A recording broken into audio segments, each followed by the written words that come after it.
canton d'intercommunalité l'approbation d'une convention de mutualisation des services avec 7 agropôles en Méditerranée, donc dans la démarche partagée de mutualisation et de leurs moyens, Touraglo et puis 7 agropôles méditerranéens a créé depuis 2015 avec plusieurs communes des services communs chargés de missions fonctionnelles et opérationnelles, les ressources humaines, les marchés publics, les achats, les finances, etc. Ce processus a été complété en 2017 par l'instauration d'un service commun autorisation de droit de sol qui existait donc sur notre ex-CCNBT avant la fusion et qui a été élargi sur l'ensemble de l'EPCI né de cette fusion. Le principe de mutualisation a plusieurs objectifs, donc c'est améliorer le partage de l'expertise et de la technicité entre l'agglomération et les communes et de réaliser des économies d'échelle à moyen et long terme par des non-dépenses, éviter les recrutements, des doublements, des doublonnés des fonctions communes aux administrations concernées et avoir un effet levier à court terme sur le plan de la gestion prévisionnelle des effectifs et des compétences. Un projet de convention unique pour chacune des communes donc, a été élaboré, englobant la totalité des services souscrits, qui est annexé donc à votre délibération. Sont présentés dans ce projet une délibération de convention de mutualisation et leur annexe, à savoir les fiches descriptives détaillées des services communs et les fiches d'impact. Ces fiches d'impact ne concernent que la convention qui sera établie entre cette agropole et la ville de Sète. C'est la seule commune concernée par les transferts d'agents vers des nouveaux services communs. Pour ce qui concerne les 13 autres communes, donc membres de cette agropole Méditerranée, qui s'est inscrite dès 2015 à travers une pratique de mutualisation à la carte au service des communes, leur ouvrant la possibilité de décider d'adhérer et des services communs au sens des dispositions de l'article L. 211.4.2 du Code général des collectivités territoriales. Les services communs sont gérés par cette agropole Méditerranée qui propose à la commune de bénéficier de l'expertise et de la technicité des agents qui y sont affectés. Le coût du service sera supporté par l'attribution de compensation de la commune, révisé chaque année en fonction des coûts constatés et validé préalablement par le maire sur l'année N-. Chaque convention prévue pour une durée courant du 1er mai 2021 au 31 décembre 2026 régissant les services mutualisés. Elle pourra faire l'objet d'un avenant annuel en vue d'ajuster des niveaux de service et l'adoption de cet avenant se fera concomitamment à la délibération annuelle d'ajustement de l'attribution de compensation. Mais un tel avenant n'est pas nécessaire si les volumes financiers à la hausse, bien sûr, ou à la baisse, sont inférieurs à 15% et si les missions confiées restent les mêmes. Donc il est précisé en outre que l'accès au système informatique et géographique dans le site est proposé gratuitement sur l'ensemble des communes.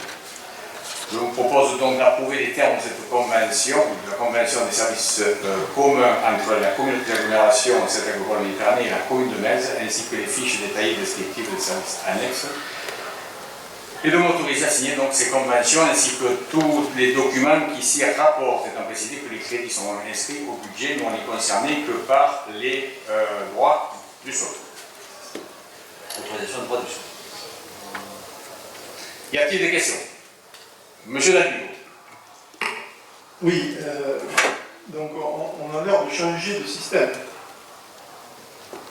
Un peu. Oui, on mutualise le service. Oui. Et surtout financièrement. Tout à fait. Alors, je ne comprends pas.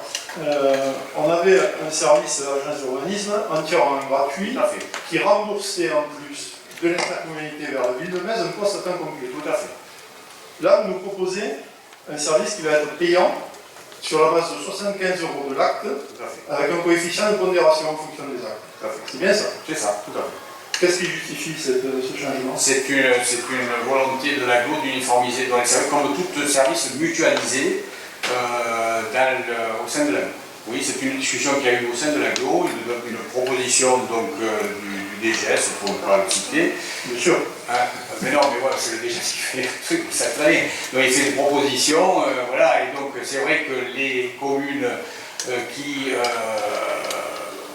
avaient la possibilité d'avoir le service, vous connaissez bien, hein, le droit du sol depuis le syndicat intercommunal du Nord des bassins de Thau qui existait, hein, ce service donc devient payant. Devient payant, tout à fait. J'ai bien compris. Tout à fait. Alors je peux aller plus loin aussi. Hein.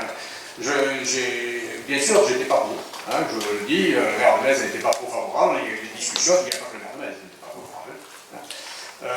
Et j'ai demandé au DGS d'étudier la question d'avoir un service interne. De reprendre le service. Oui, tout à fait. c'était pas tellement intéressant, donc on propose donc de continuer comme ça, voir si ça...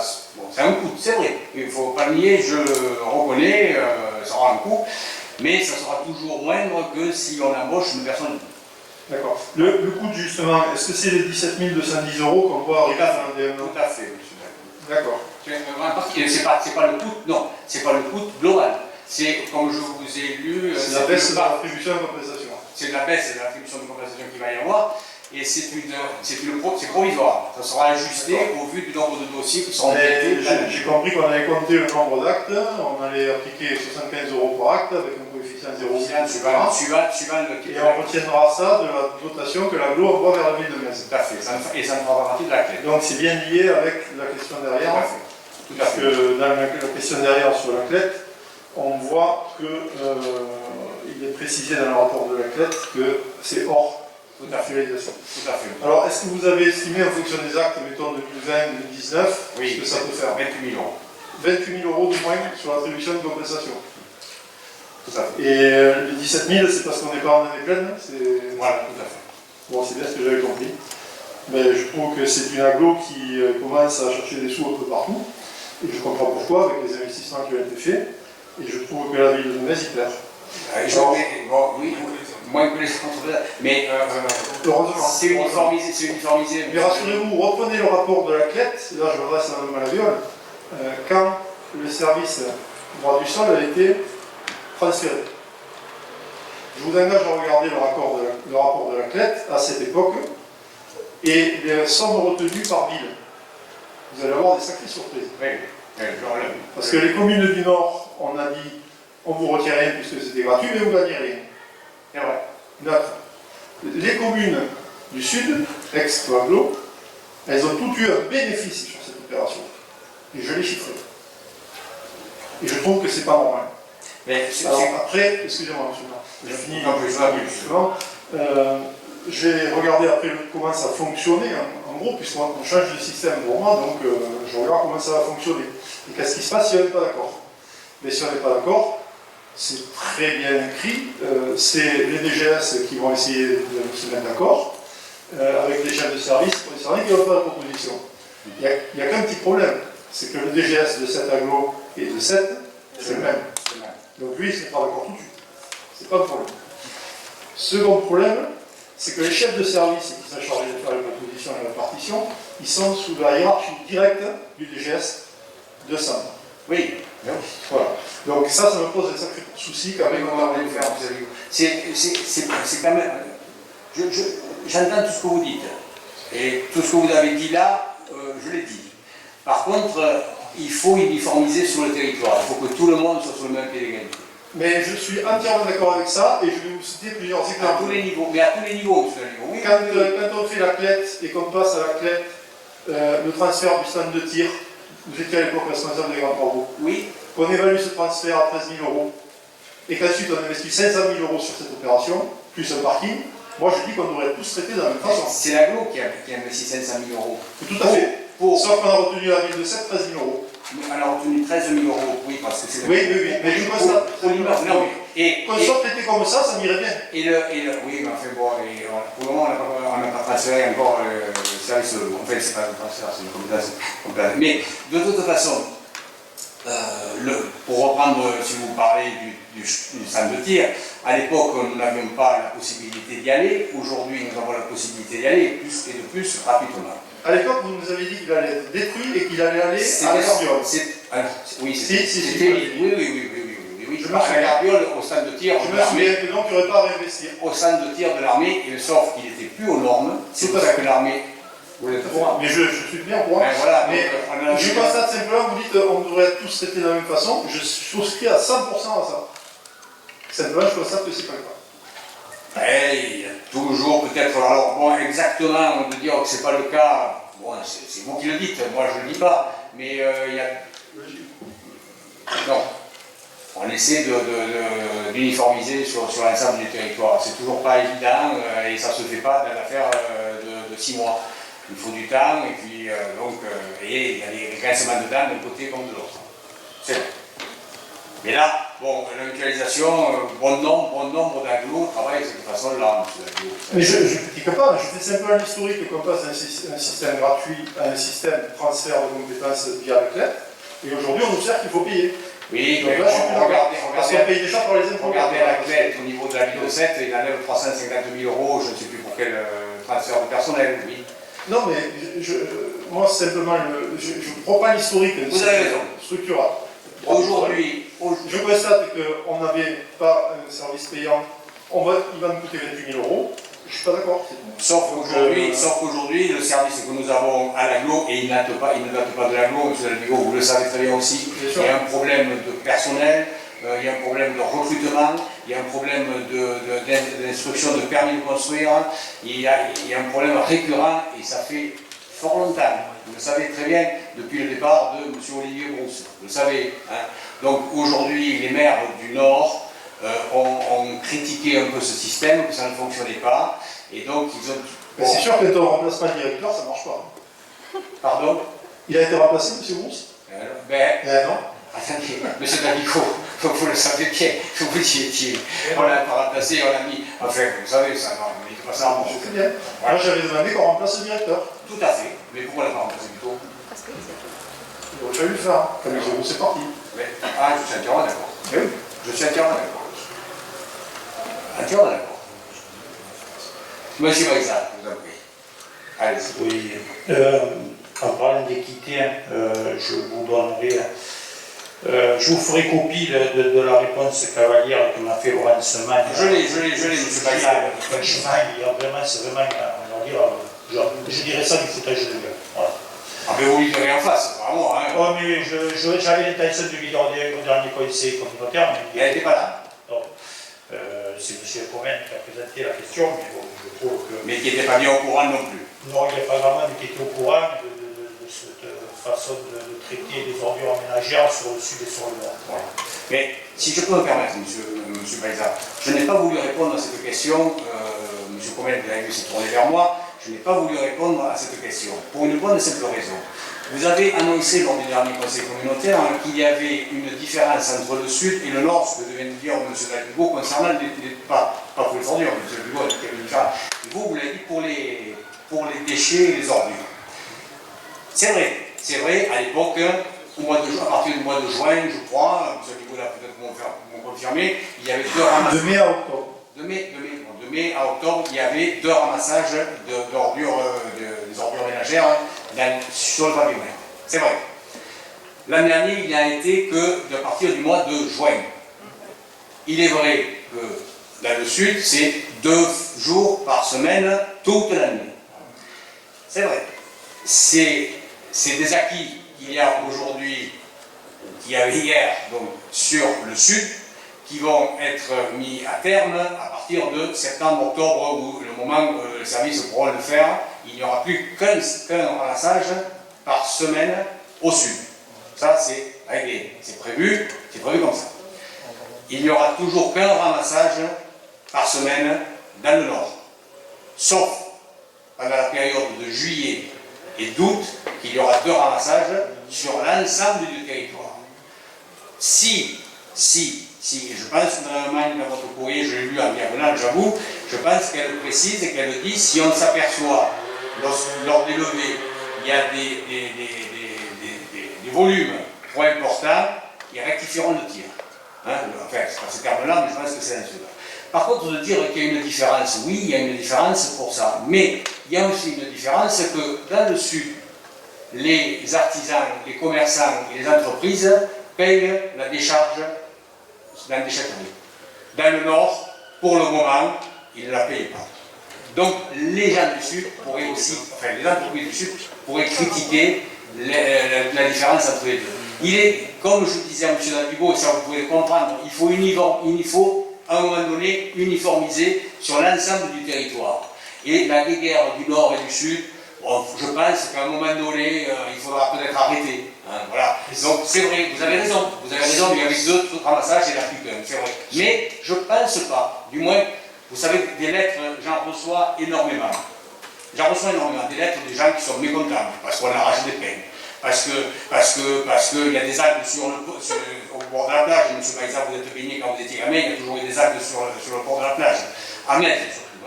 Hein. Et j'ai pas eu encore une lettre d'un concitoyen qui se plaignait d'avoir la poubelle pleine. Mais monsieur Baïza, vous encore, je peux vous le dire, en fait, vous êtes quand même un écolo à un niveau certainement supérieur au mien. Mettez un composteur dans votre jardin. Mais je ne compose pas.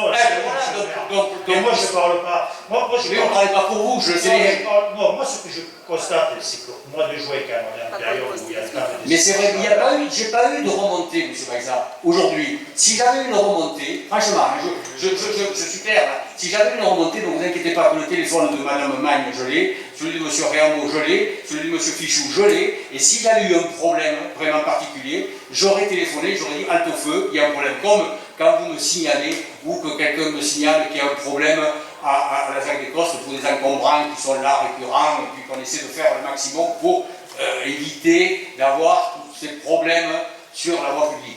J'avoue, et je le dis franchement, il n'y a pas eu aujourd'hui de remontée. S'il y avait une remontée, croyez bien que je l'aurais fait. Voilà ce que je peux vous dire, M. le Président. Mais de dire qu'il y a une disparité, arrêtez. Moi, excusez-moi. Mais vous avez raison, il y a une disparité. Moi, Là où je c'est passage à 7 sur le sud et ici, il y a une disparité. Eh bien oui, et c'est comme les entreprises et les Les artisans. entreprises, C'est pareil, c'est le même service. C'est le même service. C'est la même vice-présidente. Voilà. Donc sur l'intercommunalité, sur l'approbation de la convention de mutualisation des services sur les 7 agropôles méditerranéens, il y a-t-il d'autres questions? Donc je mets au vote qui est pour. Qui s'abstient? Tous 8, je compte 8. Merci. Le point numéro 5, c'est l'intercommunalité encore, donc, et c'est l'approbation du rapport de commission locale d'évaluation des charges transférées à 7 agropôles méditerranéens. Donc vous avez sous les yeux le rapport. Alors il convient de rappeler que la CLET est chargée de procéder à l'évaluation des charges transférées, ce que disait M. Labugo tout à l'heure, afin de permettre le calcul des attributions de compensation. La CLET établit et vote un rapport détaillé sur les transferts de compétences et de charges. Ce rapport est transmis à chaque commune membre de la communauté d'agglomération qui doit en débattre et se prononcer sur celui-ci dans le délai de 3 mois qui suit sa transmission. À défaut de transmission du rapport de la CLET aux conseillers municipaux des communes membres ou à défaut d'approbation du rapport de la CLET par les communes membres, c'est le préfet, par arrêté, qui fixe le coût net des charges transférées. Donc il vous est donc demandé aujourd'hui de bien vouloir approuver les propositions de la CLET qui concernent l'évaluation des charges, des transferts des charges de compétences transférées de la ville de Metz à cette agropole méditerranée, de valider ce rapport et de m'autoriser à accomplir tout acte nécessaire à l'exécution de cette présente délibération. Question? Monsieur le Président. Oui, monsieur le maire, juste. Vous avez participé à la prise de décision contre le non-versement de la subvention au couvert de 7 ans? Contre le non-versement. Parce que j'ai vu sur le... Ah, au football club, j'ai vu sur ce journal comme vous. Voilà, non, mais c'est pour ça que je voulais savoir, parce que on fait partie de la commission des sports. On n'en a pas parlé.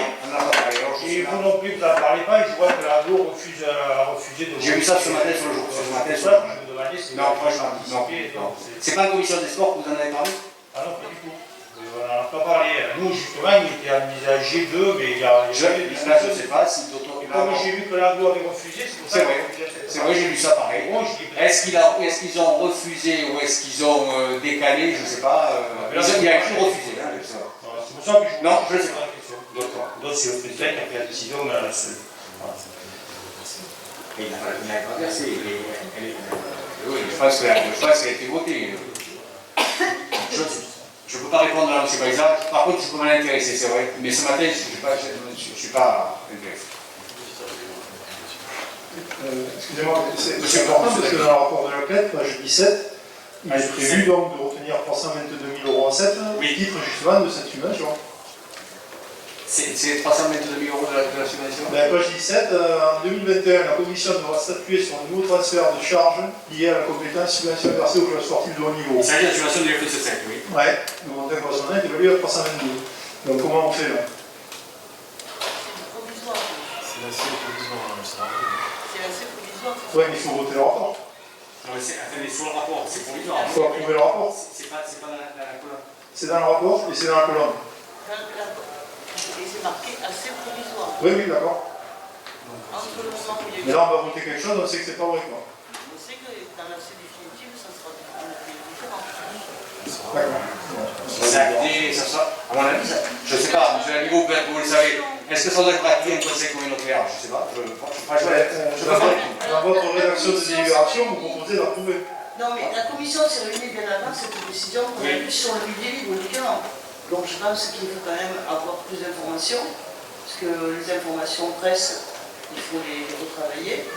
Et là, on vous demande de voter sur un compte rendu qui détermine des accès provisoires. Oui. Donc c'est sûr que si cette décision est entérinée par rapport au vote 7, la prochaine réunion de cette commission va modifier cette compensation provisoire. Et c'est en fin d'année qu'on aura le montant définitif affecté. Ouais, bon, ça concerne pas mal, hein. Non, ça concerne, mais ça concerne pas mal, on vote le tableau. Le principe. Et un autre point, c'est que et un autre point, comme tu le sais, Jean-Christophe, si les 2/3 des communes membres l'ont voté, quel que soit le vote de la ville de Metz, ça ne changera rien. Non, mais bon, c'est vrai que c'est la question que je pose, c'est ça. Oui, donc moi j'attirais juste votre attention sur le fait que le rôle de la CLEP change de nature, avec ce qui est noté dans le rapport de la CLEP, et qui m'a sauté aux yeux justement, avec la page donc 16, où il est marqué en gros les attributions de compensation, donc il nous explique que ça va changer, puisque c'est hors justement ce qu'on vient de passer, convention de mutualisation. Oui. C'est retiré automatiquement, oui. Ça ne fait pas partie de la clé, c'est que les compétences qui sont... Oui, non, mais ça fait pas. Mais on dit bien que ces attributions de compensation qu'on propose et qu'on vote, elles seront impactées par la question d'avant, la convention de mutualisation. Mais c'est pas juste. Voilà. Bon, d'ailleurs, remarquez que la ville de Metz ne mutualise aucun service, sauf le droit du sol. Sur le droit du sol que nous avions, la CCLVT et le conseil local de la communauté de l'Andazonie. Et la ville de Frontignan, il a le même cas. Je mets au bois. Pardon, monsieur Greg. Oui, monsieur le maire. Lorsque nous avions, dans ce conseil, approuvé le transfert de compétences sur les équipes au titre du sport de haut niveau, j'avais émis les plus extrêmes réserves sur le caractère à la fois dispendieux de cette mesure et les conséquences sur l'ensemble des communes du nord du bassin de Thau. À la lecture des subventions prises en compte en 2020, c'est intéressant de faire un ratio. Bien, Ballaruc-les-Bains, qui est au nord du bassin de Thau, ne transfère que 25% de sa subvention. Frontignan, 41%. 7, volleyball, 79%. Et le waterpolo, 56%.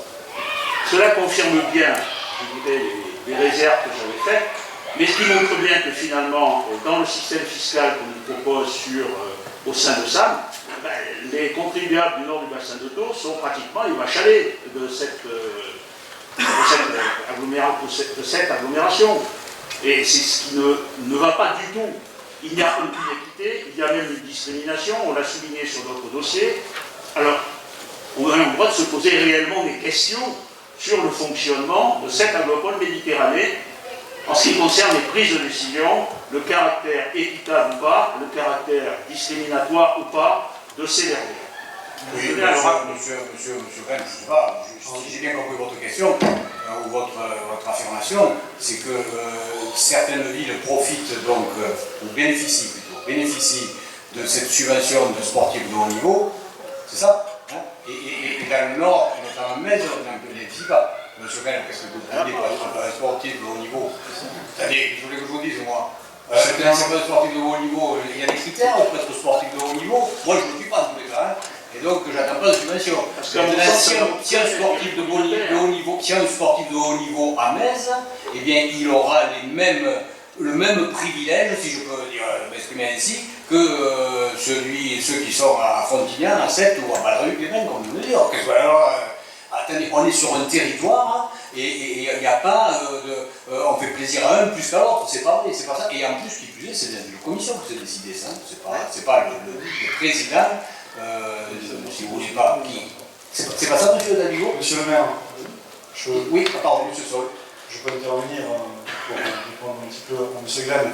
Il faut aussi comparer ce qui est comparable, puisque je crois que M. Glenn ne parlait pas de Metz, il parlait de différence entre Balruc, Frontignan et Sète, de différence de traitement. Il faut tout de même comparer ce qui est comparable, puisque les deux clubs de Sète, on parle du volleyball de l'Arago qui joue en Ligue A et du waterpolo qui joue en Ligue. Donc on est au plus haut niveau français, tandis que pour le Frontignan Handball, par exemple, on est en National 1, qui est déjà un très bon niveau, hein, puisque le Frontignan Handball a régulièrement monté de division, mais les questions, on a réussi à avoir deux équipes en National 1, une aujourd'hui, puisque l'équipe féminine, d'autres choix ont été faits. En revanche, certes, le pourcentage, il faut regarder aussi le reste du, et il faut surtout comparer ce qui est comparable, puisqu'on a des clubs qui sont au plus haut niveau français, dans des disciplines comme le volleyball, qui sont quand même des disciplines majeures, et d'autres qui sont à des bons niveaux, mais qui ne sont pas à un niveau aussi bas. Voilà. Moi, c'est l'explication que je peux, l'analyse que je peux avoir au regard du tableau et au regard de ma connaissance de ces clubs. Mais je n'ai pas plus. Merci, M. Sol, M. Glenn, on a répondu. Oui, mais est-ce que ça a un intérêt communautaire? Visiblement, c'est non, puisque ça ne sert que des villes très ciblées. Mais c'est pas des villes très ciblées, c'est des villes Alors, où il y a des d'ici là, Montpellier, il subventionne le club du dans ce cas-là, il faut décider d'abandonner le sport de haut niveau et Ouais, attendez. l'Arago, il n'y a pas que des Sétois qui se rendent au match de l'Arago. Il y a aussi des passionnés de volleyball de tout le territoire, me semble-t-il. Monsieur Baïza. Oui, je rajouterai que ces critères ont été faits en commission des sports. Après, ça peut choquer, mais bon, après il faut savoir si on veut soutenir le sport de haut niveau ou si on ne veut pas. Voilà. Par contre, ce qui serait souhaitable, c'est que de faire le tour des associations de Metz notamment, parce que au niveau de l'aglo, il y a des villes qui font passer pas mal de sportifs de haut niveau, notamment des jeunes qui sont dans l'école. Et je pense qu'il faut solliciter les associations sportives parce que là-dessus il y a une différence. Voilà. N'hésitez pas à me transmettre les noms. C'est pas moi, M. Sol, je ne suis plus adjoint au sport, c'est à vous. Non, mais je compte sur votre collaboration. Non, mais c'est pour ça que je vous en parle. Je sais qu'il y a des gens qui sont dans des pôles et qui ont des subventions en région, mais qui n'ont pas de subvention de l'AO alors qu'ils peuvent y prétendre. Voilà, c'est juste ce que je voulais rajouter. La remarque doit être prise en compte, donc on fait courir à tous les. Tout à fait, c'est ce qu'on oriente les gens qui nous demandent, les présidents d'associations qui cherchent un petit peu à savoir comment cela fonctionne et comment il faut procéder pour pouvoir accéder à ces aides. Il y a chaque fois notre demande, bien sûr, mais tout à fait sincèrement, si certaines sont passées à travers le mal du filet, à votre connaissance, n'hésitez pas à les envoyer vers nous. Bien, merci. Donc, j'avais mis au voix, je ne me rappelle plus. Donc, le point numéro 5, intercommunalité d'approbation du rapport de la commission locale d'évaluation des charges transférées. Qui est pour? Qui s'abstient? Donc 8. Hein? Merci.